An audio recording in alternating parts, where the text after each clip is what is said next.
How to text people or send messages on TikTok.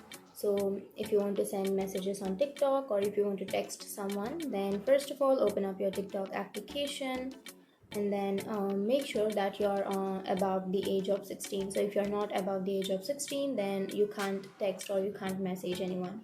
And after that, you have to simply scroll downwards and you can simply choose ID that you would like to send a message.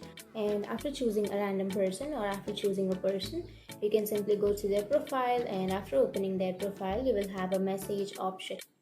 You can simply tap on that message, and from here you can send a sticker or you can simply type anything. So that's it. That's how you message someone on TikTok. But make sure that you have to be above 16 years of age. But if you're not above 16 years, then you can't message anyone.